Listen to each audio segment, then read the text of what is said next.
விமானங்கள் கண்டுபிடிக்கப்படுவதற்கு முன் நீண்ட தூரம் பயணம் செய்ய அதிக நேரம் எடுத்தது. மக்கள் கப்பல்கள், ரயில்கள் அல்லது குதிரை வண்டிகளை பயன்படுத்தினர்.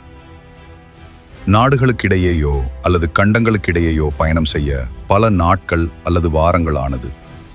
நீண்ட காலமாக மக்கள் பறப்பது எப்படி இருக்கும் என்று கற்பனை செய்தனர். கிளைட்டர்கள் மற்றும் பலூன்கள் போன்ற பறக்கக்கூடிய இயந்திரங்களை உருவாக்க பல விஞ்ஞானிகள் முயன்றனர்.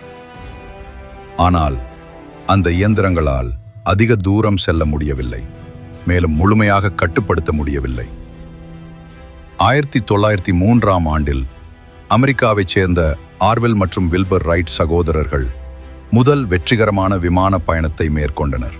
ரைட் ஃப்ளையர் விமானத்தை வட கரோலினாவில் உள்ள ஒரு வயலில் சோதித்தனர்.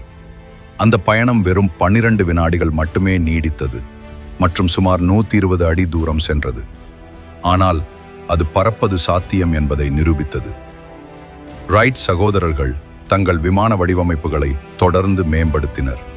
அவர்கள் விமானத்திற்கு சிறந்த என்ஜின்கள், கட்டுப்பாட்டு அமைப்புகள் ஆகியவற்றை சேர்த்தனர். விரைவில் விமானங்கள் நீண்ட தூரங்களுக்கு மக்களையும் பொருட்களையும் கொண்டு செல்ல பயன்படுத்தப்பட்டன. முதல் மற்றும் இரண்டாம் உலகப் போர்களின் போது நாடுகள் விமானங்களை போரில் பயன்படுத்தின. இது விமான தொழில்நுட்பத்தில் விரைவான முன்னேற்றத்திற்கு வழிவகுத்தது. போர்களுக்கு பிறகு விமானங்கள் வணிக நோக்கங்களுக்காக, அதாவது பயணிகளை ஏற்றிச் செல்லவும் வணிகம் மற்றும் சரக்கு போக்குவரத்துக்காக பயன்படுத்தப்படத் தொடங்கின. மக்கள் இப்போது உலகில் உள்ள எந்த நாட்டிற்கும் சில மணி நேரங்களில் பயணிக்க முடியும். இன்று விமானங்கள் வாழ்க்கையின் ஒரு இயல்பான அங்கமாகிவிட்டன. அவை நாம் விரைவாக பயணிக்கவும் வணிகம் மற்றும் சுற்றுலாவை மேம்படுத்தவும் உதவுகின்றன.